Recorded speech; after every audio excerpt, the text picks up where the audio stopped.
नमस्कार। रेडियो रिमझिम से प्रस्तुत है स्थानीय हालचाल। पहले मुख्य हालचाल। केंद्रीय पुस्तकालय को अत्याधुनिक बनाने की तैयारी शुरू, डीएम ने की अधिकारियों संग बैठक। एक महिला के शरीर पर पेड़ गिरा, महिला गंभीर रूप से घायल, सदर अस्पताल में भर्ती। सिधवलिया में अवैध क्लिनिक पर स्थानीय प्रशासन ने की छापेमारी, स्वास्थ्य महकमे में मचा हड़कंप। बुधवार को नहीं चल पाई सभी ट्रेनें, गुरुवार से होगा सबका समय पर संचालन। ईंट के बीच शराब भरकर ला रहे 2 ट्रैक्टर को पुलिस ने पकड़ा, 3 तस्कर भी किए गए गिरफ्तार। स्थानीय हालचाल के इस अंक के साथ मैं अनिकेत मिश्र। अब हालचाल विस्तार से।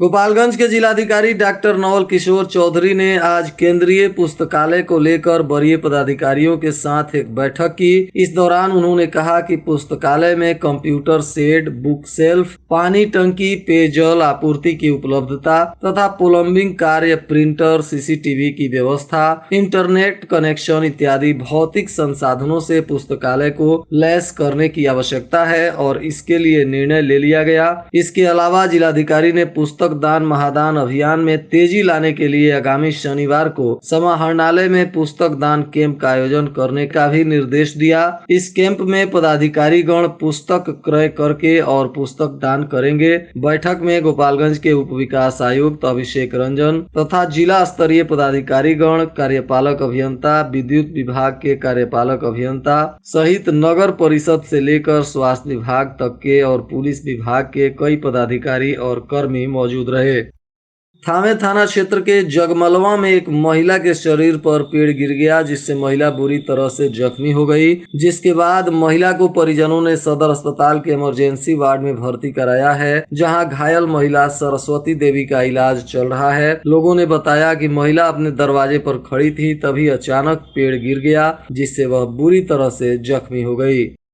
थावे रेलखंड पर बुधवार से सभी ट्रेनों का परिचालन समय पर शुरू होना था, परंतु इस रेलखंड पर लखनऊ छपरा के बीच चलने वाली ट्रेन तो समय से चली और पाटलिपुत्रा एक्सप्रेस भी अपने समय से चलाई गई, परंतु सिवान, कप्तानगंज और छपरा रूट पर चलने वाली पैसेंजर गाड़ियां अपने समय से नहीं चली और कुछ गाड़ियां निरस्त भी हो गईं। इस मामले में रेलवे प्रशासन का कहना था कि समय पर रैक नहीं पहुंचने की वजह से कुछ ट्रेनों को निरस्त किया गया है, परंतु गुरुवार से सभी ट्रेनें अपने समय पर चलाई जाएंगी। बताते चले कि अग्निवीर योजना के विरोध प्रदर्शन को लेकर सभी ट्रेनें रद्द कर दी गई थी, जिसमें कई रेक एक दूसरे स्टेशनों पर फंसे हुए थे और वहां से समय पर नहीं पहुंचने की वजह से बुधवार को कुछ ट्रेनों का संचालन नहीं किया जा सका, परंतु रेलवे ने बताया कि गुरुवार से सभी ट्रेनें अपने समय पर संचालित की जाएंगी। सिधवलिया प्रखंड में आज प्रभारी चिकित्सा पदाधिकारी डॉक्टर मनोवर आलम और चिकित्सक डॉक्टर अभिजीत कुमार और शत्रुघ्न कुमार सिंह तथा अभिषेक कुमार की टीम ने मोहम्मदपुर सिधवलिया बरहिमा में अवैध रूप से चल रहे निजी क्लिनिक तथा अल्ट्रासाउंड सेंटरों का निरीक्षण किया, जिसके वजह से स्वास्थ्य महकमे में हड़कंप मच गया और निरीक्षण के दौरान पदाधिकारियों ने इन सभी संचालकों को निर्देशित किया है कि जल्द से जल्द अपने संबंधित दस्तावेज उपलब्ध करावें, अन्यथा प्रशासन आप लोगों पर आगे विधि सम्मत कार्रवाई करेगा। इस जांच के दौरान पूरे क्षेत्र के स्वास्थ्य महकमे में हड़कंप देखा गया और अवैध संचालक अपने अपने संस्थान का सेंटर बंद कर फरार भी हो गए, जिसके वजह से कई संस्थानों की जांच पड़ताल नहीं हो सकी। विजयपुर थाना क्षेत्र के नोना पाकर गांव में फोन पर गाली गलौज का विरोध करने को लेकर 2 पक्षों में मारपीट हुई, जिसमें कई लोग घायल हैं और सबका सरकारी अस्पताल में इलाज चल रहा है। प्राप्त जानकारी अनुसार अखिलेश यादव के फोन पर कुछ लोगों ने भद्दी भद्दी गालियां दी थी और विरोध करने पर उनके परिवार के कई लोगों पर हमला कर घायल कर दिया गया है, जिसमें आधा दर्जन लोग घायल हैं। प्राप्त जानकारी अनुसार पुरानी रंजिश के कारण दोनों पक्षों में यह विवाद पहले भी हुआ है। वहीं घायल अखिलेश यादव, देवेंद्र खटीक, दीपक खटीक, पंकज और सचिन के बयान पर पुलिस ने मामले की जांच पड़ताल शुरू की है। दो ट्रैक्टर पर ईंट के बीच 193 कार्टून विदेशी शराब छुपाकर बिहार में सप्लाई के लिए आ रही थी। तभी पुलिस को इसकी भनक लग गई और उत्पाद विभाग की पुलिस ने छापेमारी कर इन दोनों ट्रैक्टरों को पकड़ लिया और इसके अंदर से शराब को पुलिस ने जब्त किया है। जिसके बाद इस ट्रैक्टर पे आ रहे 3 तस्करों को भी पुलिस ने गिरफ्तार किया है। इनमें 2 तस्कर माझा थाना क्षेत्र के हैं, जिनमें एक मधुसरिया का रहने वाला आनंद राम है तथा दूसरा मुंगरहा दानापुर का रहने वाला राम भरोसा है। तो वहीं एक तस्कर सिवान जिले के बड़हरिया का रहने वाला सुरेश शाह बताया जा रहा है। पुलिस ने तीनों आरोपियों को उत्पाद अधिनियम के तहत न्यायिक हिरासत में जेल भेज दिया है। इनके शराब तथा ट्रैक्टर को पुलिस ने जब्त कर लिया है। कटिया थाना क्षेत्र के भाटपोइया गांव में विवाहिता को मार पीट कर घर से बाहर निकालने के मामले में पीड़ित राजकुमारी शाह ने पति सतन शाह, ससुर इंदल शाह सहित 7 लोगों के विरुद्ध थाने में प्राथमिकी दर्ज कराई है। जिसके बाद पुलिस मामले की तफ्तीश में जुट गई है। कटिया पुलिस ने वाहन जांच करते समय एक शराब के साथ तस्कर को गिरफ्तार किया है, जो उत्तर प्रदेश के पटहेरवा का रहने वाला मोहम्मद इमाम अली बताया जा रहा है। पुलिस ने इस शराब तस्कर को पूछताछ के बाद जेल भेज दिया है और उत्पाद अधिनियम के तहत मामला दर्ज कर लिया है। जिले में गृह प्रसव को दरकिनार कर महिलाओं ने सुरक्षित व संस्थागत प्रसव की तरफ अपना कदम बढ़ाया है। इसके लिए स्वास्थ्य विभाग महिलाओं की तारीफ कर रहा है और स्वास्थ्य विभाग के अधिकारियों ने कहा कि संस्थागत प्रसव ही सुरक्षित प्रसव का तरीका है। इसलिए सभी लोग प्रसूति महिलाओं को संस्थागत प्रसव कराने का ही सलाह दें, ताकि जच्चा और बच्चा दोनों सुरक्षित रह सकें। कटिया थाना क्षेत्र के एक गांव में किशोरी के अपहरण का मामला सामने आया है, जिसमें पीड़ित के पिता ने अपने चाचा के लड़के पर थाने में प्राथमिकी दर्ज कराई है और पुत्री को बहला फुसलाकर भगा ले जाने का आरोप लगाया है। जिसके बाद पुलिस मामले की तफ्तीश में जुट गई है।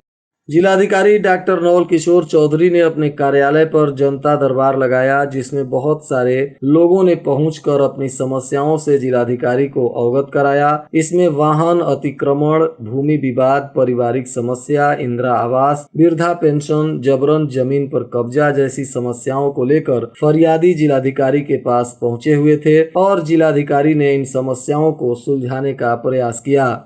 भोरे थाना क्षेत्र के मोतीपुर निजामत गांव में 2 पक्षों के बीच हुई जमकर मारपीट में 17 लोगों के खिलाफ पुलिस ने प्राथमिकी दर्ज की है और मामले की तफ्तीश शुरू कर दी है। इस मामले में एक तरफ से रमेश गुण ने प्राथमिकी दर्ज कराई है, तो दूसरे तरफ से सूरज गुण ने भी प्राथमिकी दर्ज कराई है और पुलिस ने इस मामले में राम अवतार गुण, विजयमल गुण, सूरज गुण सहित 17 लोगों को आरोपी बनाकर जांच पड़ताल शुरू कर दिया है। वहीं भोरे पुलिस ने मारपीट के एक पुराने मामले में फरार चल रहे आरोपी को उसके घर से गिरफ्तार कर न्यायिक हिरासत में जेल भेज दिया है। यह आरोपी रामनगर गांव का रहने वाला रोहित मुसहर बताया जा रहा है। पुलिस इस आरोपी पर पहले से प्राथमिकी दर्ज की थी और यह फरार चल रहा था।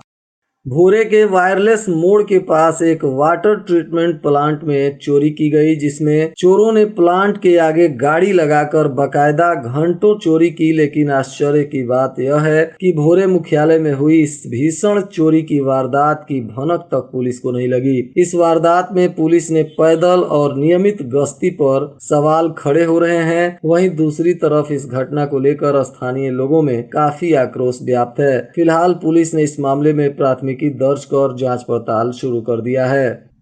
वहीं महरा देऊर के पास शराब के नशे में घूम रहे एक शराबी को पुलिस ने गिरफ्तार कर लिया है। इस मामले में आरोपी खरबन्ना गांव का निवासी सुनील कुमार बीन बताया जा रहा है। यह शराब के नशे में लोगों को गाली दे रहा था, तभी किसी ने इसकी सूचना पुलिस को दे दी और पुलिस ने इस आरोपी को गिरफ्तार कर न्यायिक हिरासत में जेल भेज दिया। भोरे केनरा बैंक से पैसा निकालकर एक शख्स अपनी मोटरसाइकिल की डिक्की में रखकर जा रहा था, तभी इसका फायदा उठाते हुए चोरों ने उसके 1 लाख रुपए चुरा लिए और रफू चक्कर हो गए। बताया जा रहा है कि पीड़ित डुमरिया गांव का रहने वाला राजेंद्र उपाध्याय है, जो विदेश में रहता था और छुट्टी में अपने घर आया था और घर का निर्माण करवाने के लिए यह रुपए निकाल कर जा रहा था। तभी रास्ते में एक होटल के पास नाश्ता करने लगा और जिसके बाद आगे बढ़ा तो बाइक पंचर हो गई। पंचर ठीक कराने के दौरान ही उसकी डिक्की में से पैसे गायब हो गए। फिलहाल उसके बयान पर पुलिस ने प्राथमिकी दर्ज कर जांच पड़ताल शुरू कर दिया है। सिधवलिया बाजार में अवस्थित शुगर मिल में रह रही एक महिला का वीडियो सोशल मीडिया पर तेजी से वायरल हो रहा है, जिसमें सुनीता पोद्दार नाम की यह महिला मिल के कार्यपालक उपाध्यक्ष आशीष खन्ना पर आरोप लगा रही है कि उनके द्वारा उसको और उसके बेटे को बंधक बनाकर रखा गया है और बिजली पानी से वंचित कर दिया गया है। महिला ने 24 घंटे में ये सुविधाएं नहीं मिलने पर आत्महत्या करने की बात कहते हुए इसकी जवाबदेही गोपालगंज के प्रशासन और मिल प्रबंधन पर लगाई है। वहीं बंधक बनाए जाने के प्रश्न पर आशीष खन्ना ने कहा कि महिला को कहीं बंधक नहीं बनाया गया है। वहीं बुधवार को मिल परिसर में पहुंचकर एसडीपीओ प्रदीप कुमार ने मामले की तहकीकात की, जिसमें बिजली एवं पानी की आपूर्ति भी बहाल करवाया गया। कुचायकोट प्रखंड मुख्यालय स्थित बीआरसी के सभागार में प्रधानाध्यापकों की एक बैठक बुधवार को हुई, जिसमें स्कूलों में संचालित विभिन्न योजनाओं के बारे में प्रधानाध्यापकों से रिपोर्ट तलब किया गया। बैठक में जिन विद्यालयों में नल जल का कनेक्शन उपलब्ध नहीं है उसकी सूची तत्काल समर्पित करने का निर्देश दिया गया और गर्मी की छुट्टियों के बाद से स्कूल खुलने से संबंधित दिशा निर्देश भी प्रधानाध्यापकों को जारी किया गया।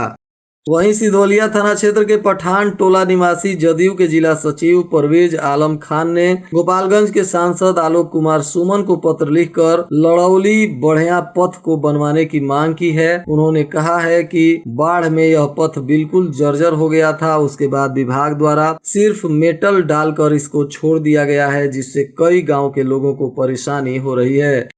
और आज के मौसम का तापमान गोपालगंज में न्यूनतम 26 डिग्री सेल्सियस और अधिकतम 38 डिग्री सेल्सियस रहने की संभावना है। अंत में मुख्य हालचाल एक बार फिर। केंद्रीय पुस्तकालय को अत्याधुनिक बनाने की तैयारी शुरू, डीएम ने की अधिकारियों संग बैठक। एक महिला के शरीर पर पेड़ गिरा, महिला गंभीर रूप से घायल, सदर अस्पताल में भर्ती। सिधवलिया में अवैध क्लिनिक पर स्थानीय प्रशासन ने की छापेमारी, स्वास्थ्य महकमे में मचा हड़कंप। बुधवार को नहीं चल पाई सभी ट्रेनें, गुरुवार से होगा सबका समय पर संचालन। ईंट के बीच शराब भरकर ला रहे 2 ट्रैक्टर को पुलिस ने पकड़ा, 3 तस्कर भी किए गए गिरफ्तार। इसके साथ ही रेडियो रिमझिम से प्रसारित स्थानीय हालचाल का यह अंक समाप्त हुआ। नमस्कार।